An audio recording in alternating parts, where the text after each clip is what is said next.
Good morning, Bimblers, and welcome to day 2. We're back at the train station. Desert Eagle is safe and sound, but we're not getting a train today. We're bimbling. Let's bimble.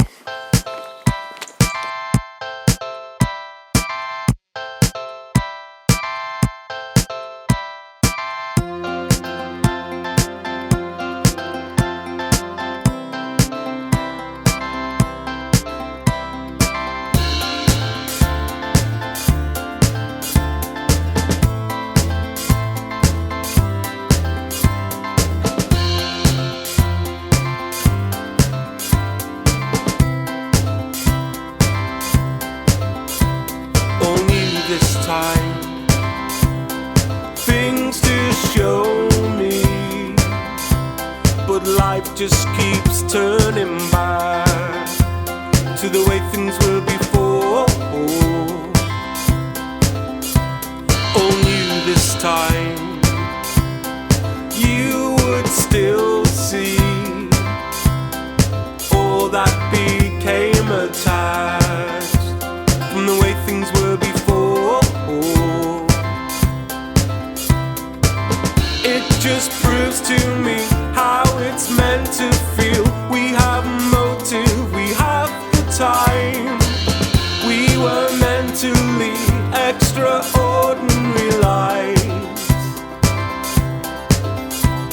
It changed with time. You still know me. We just keep facing back to the way things were before.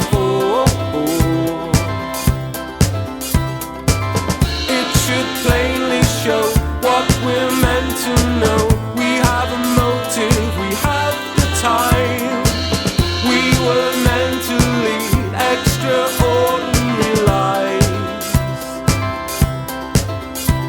Edged over lines, days keep moving, but time just keeps falling back to the way things were before.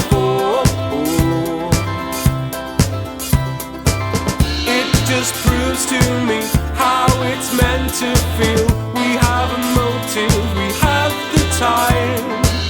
We were meant to lead extraordinary lives. It just proves to me how it's meant to feel. We have a motive, we have the time. We were meant to lead extraordinary lives.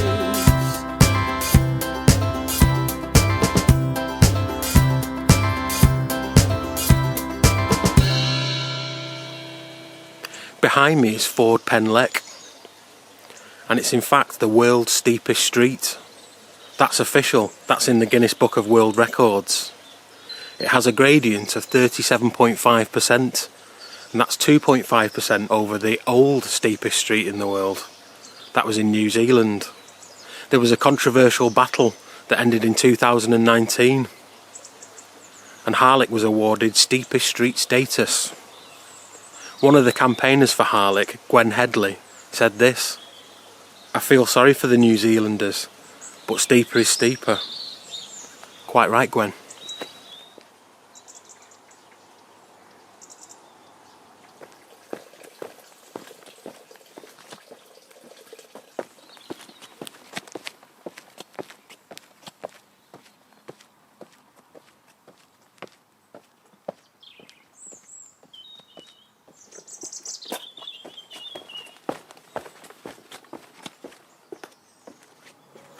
Harlech gets its name from 2 Welsh words: hard with a double D, meaning fair or fine, and lech, which means rock or slate, obviously.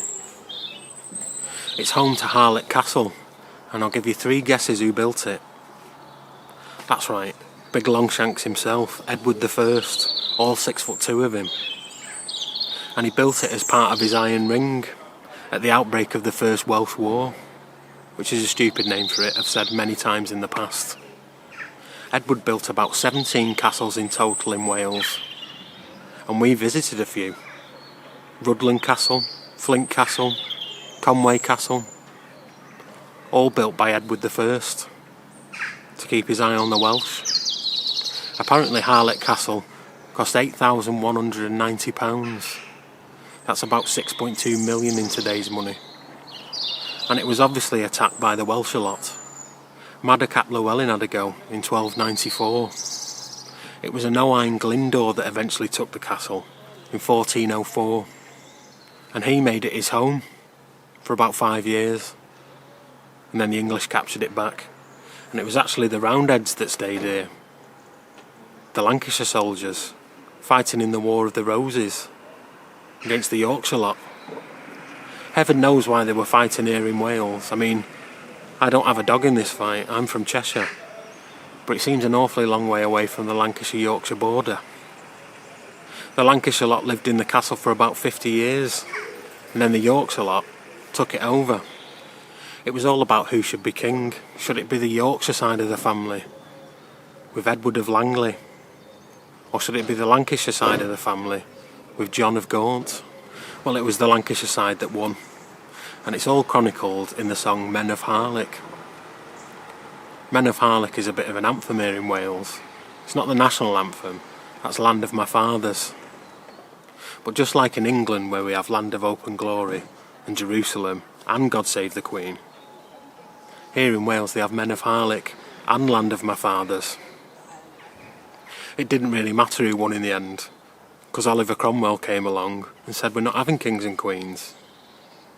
And he, of course, knackered Harlot Castle. Let's bimble.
Bimblers. Quite different from yesterday's bimble. A lot of uphill, not so much down. But we soldier on. I'm at some Neolithic burial stones in Dyffryn Ad Dydoy. Did I say that right? You know I've got these wrote down on here, don't you? Phonetically. It's something called a dolmen, or a cromlech in Welsh. And cromlech means bent stone or slate. Everything's slate in Wales. And back in Neolithic times, about 6,000 or 7,000 years ago, this was how they buried the noblemen and kings. And they put some big rocks on top of some slightly smaller rocks and put the king underneath it. God knows how they did it. Must have took a few chaps. We're actually quite lucky because there's 2 burial tombs here. But they weren't built at the same time, they're several generations apart apparently. And it's all down the road from a spa and a couple of cafes. So very handy if you want to buy some flowers to put on the tomb. I'm in 2 minds whether to go in one of them cafes and get me breakfast stroke dinner. Or do I wait and get some fish and chips from the seaside? I think I just answered my own question. Let's bimble. Onwards and upwards. But hopefully less upwards. To you it was a dream it mended. To you it was a dream suspended. To relocate right from the break to the start.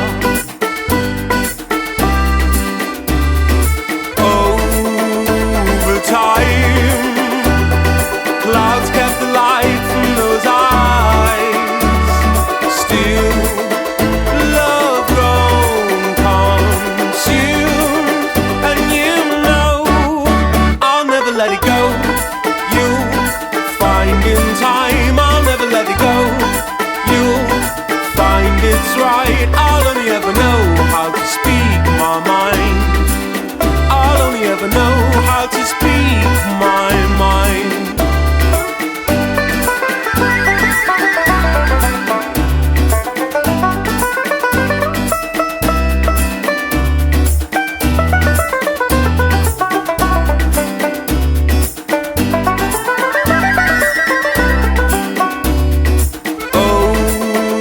Over time, clouds kept the light from those eyes.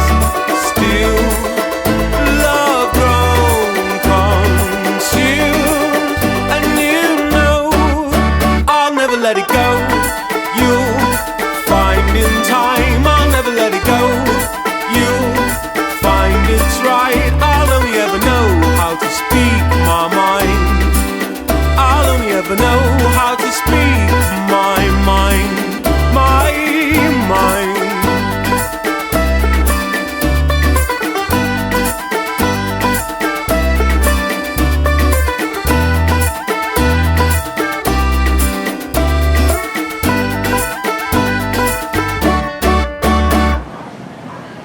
Well, Bimblers, I had my fish and chips.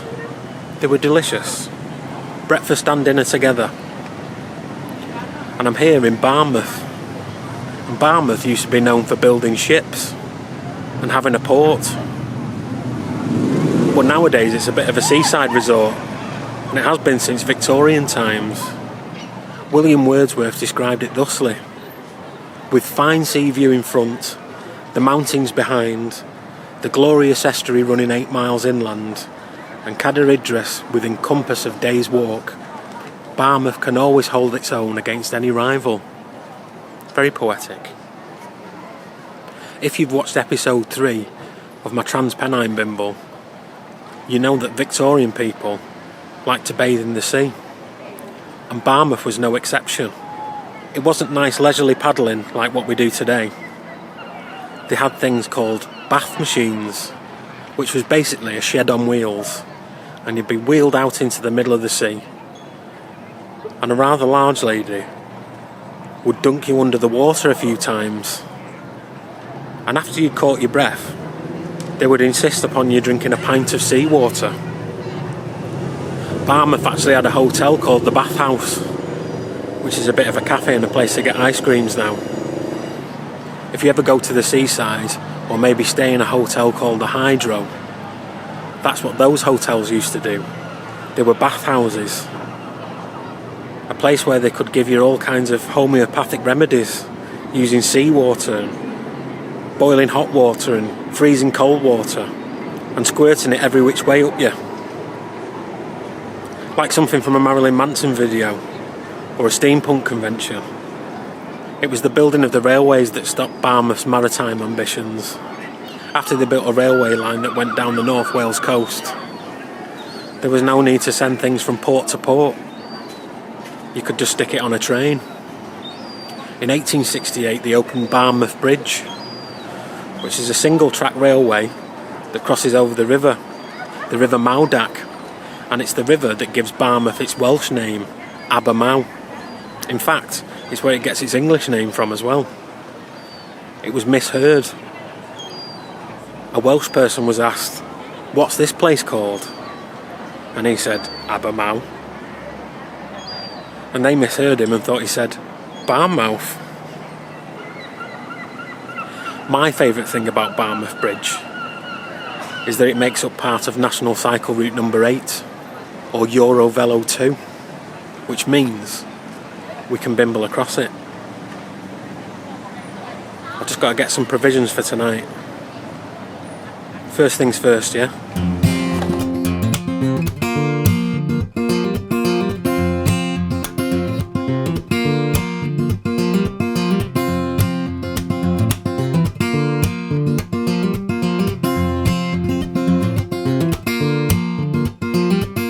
Maybe it didn't work at the time, maybe it never did. A mistake that made the distance, or a trying way to live. Maybe it's the time that you grabbed at my arms and electricity flowed from my shoulders to palms in a white hot glow, leaving white cold scars left bare and unshowed just to prove they were ours. Maybe it worked, maybe it never did, maybe it never was quite like how it is.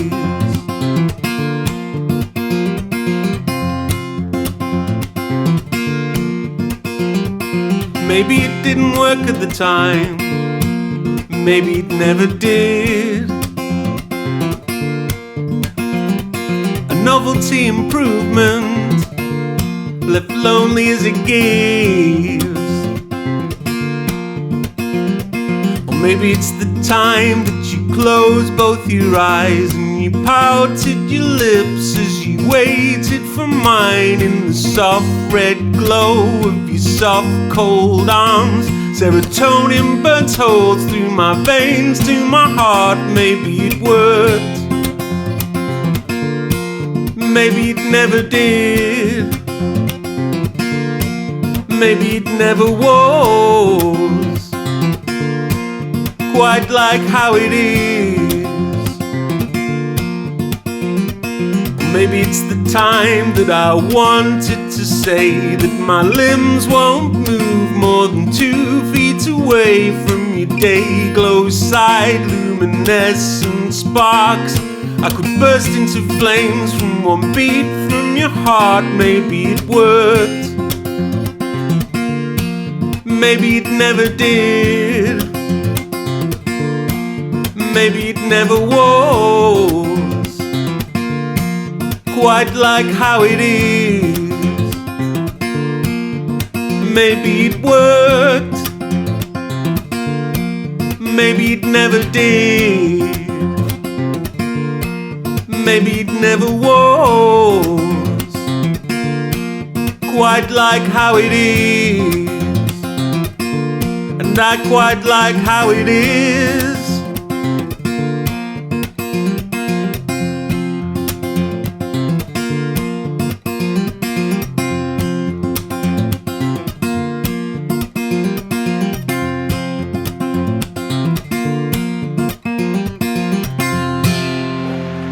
This is Fairbourne, and it holds a place in history for me because I was here the day that Princess Diana died.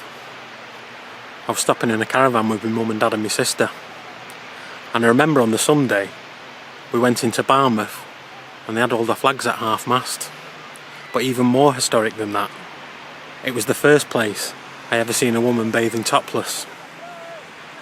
Yeah, in North Wales. It was the 90s. We did things differently back then. I was 12 years old and it was formative. Every day of that holiday, me and my dad went swimming in the sea. And apparently, by 2050, that's what the people of Fairbourne are going to be doing. That's based on the belief by some scientists that the sea levels are going to rise by 1/2 metre by then, which puts Fairbourne underwater. And the government are apparently not going to do anything about it. They're going to decommission Fairbourne. That means they're not going to update the sea defences. The current sea defences have been here since the Second World War. In fact, they feature an anti-tank wall known as Dragon's Teeth. Very apt for Wales. Fairbourne isn't actually that old. All the land around here was bought by a Sir Arthur Dougal. And he made his millions running a flour company with 5 of his brothers. And he set up McDougall's Flour in 1864. Eventually, they went into partnership with Hovis, and they became Hovis McDougall. And then another company got involved called Rank. Not the Rank Film Organisation, do you know, with the fella hitting the gong. A different one. Seems like an odd name for a flour company, Rank. Hovis isn't rank at all. It's quite a good loaf. But this is where we're going to camp tonight. Not in this exact spot. I'm hoping to get in down in the dunes, up that way. But we shall see.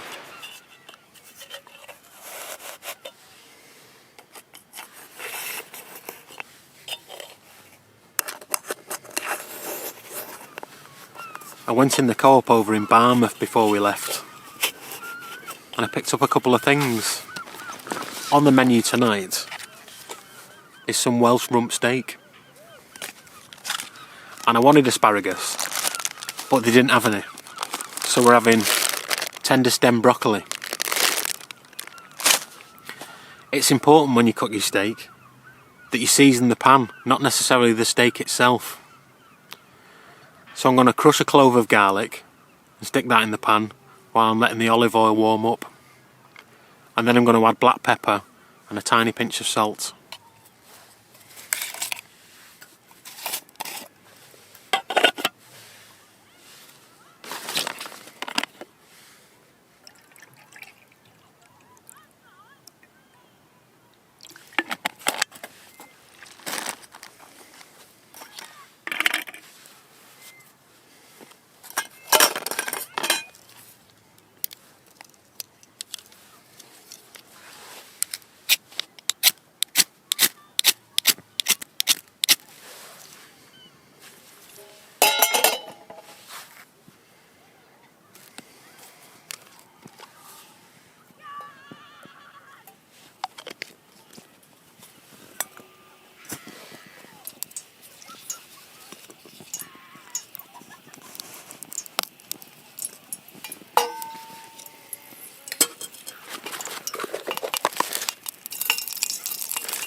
Don't know how I'm going to fit this in.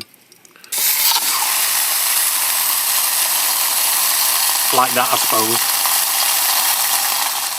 I like my steak rare, so I'm going to aim for that, but it might not be perfect. I'm cooking it on a Trangia stove on a beach. Hopefully it'll shrink down. It's the only time anyone's ever said that.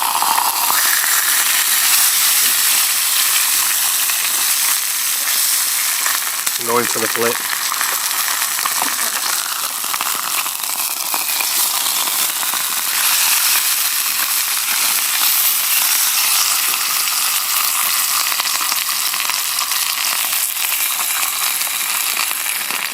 When that's done, I'm going to put it to one side and let it rest. I'm also going to let sand get all over it, because sand's all over everything else at the moment. Whilst that's resting, I'll cook my tender stem broccoli. I'm going to put a lot of salt on it. Fry it off, it should take 5 minutes.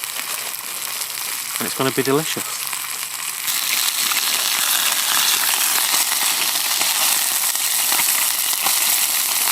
That's just going to rest there now.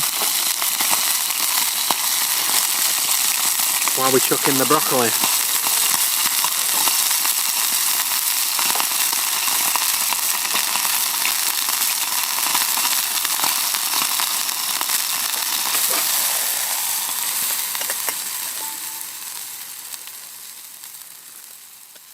Lord knows how I'm going to eat it.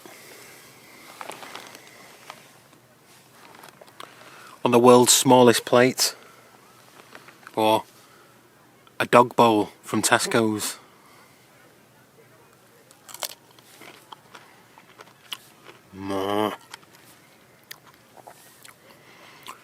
I like my broccoli salty.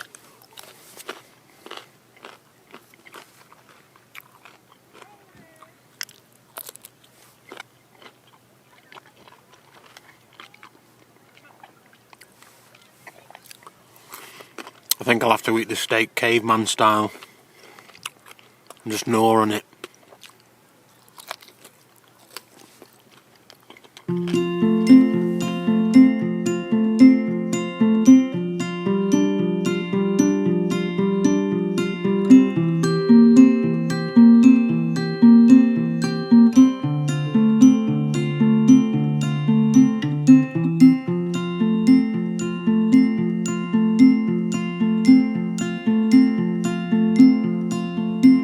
While committed like the tides in and left before your eyes, I couldn't count the hours you keep. Hours into days, all the points had passed away until it's only once a week. You know I could have done more.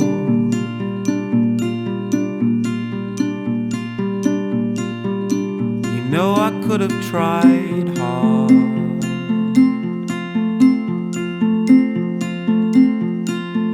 I know I could have been here.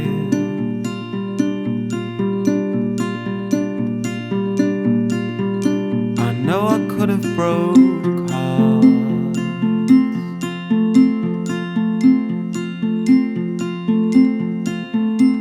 Make the plans I wish to keep in the hours before you sleep. If I'd have said goodnight once more, wishing for the time if I'd have kept one open eye onto the glowing bedroom floor. You know I could have done more.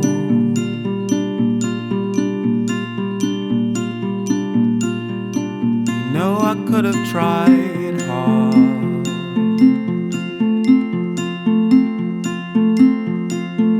I know I could have been here.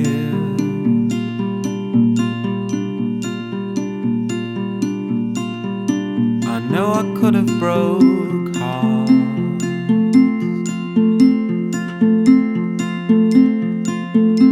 I know I could have done more to change your mind. Could have done more to change your mind. If I had my time again, with all the time that I would spend blowing kisses overboard. If the chance was there to take, if only time erased mistakes, if we forgot about it all. You know I could have done more.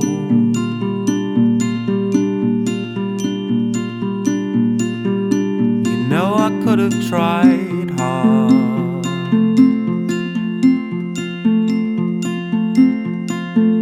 I know I could have been here.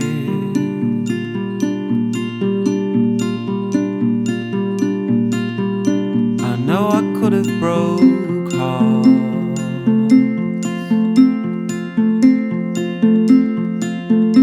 I know I could have done more to change your mind.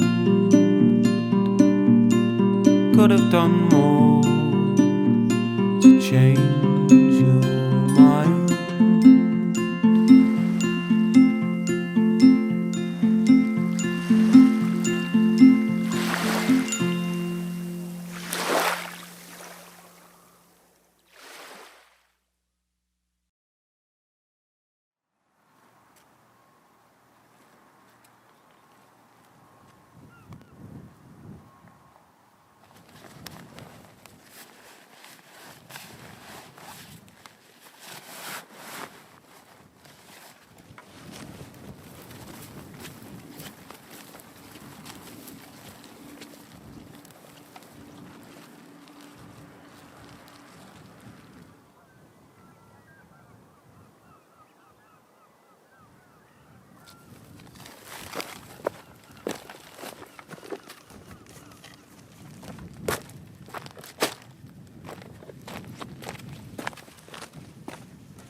Well, Bimblers, that was our Welsh adventure. A grand Welsh bimble. It's time to go to the train station now and have a nice 5-hour journey home via Shrewsbury. I shall miss you, Wales, and I'll see you lot next time. Happy bimbling.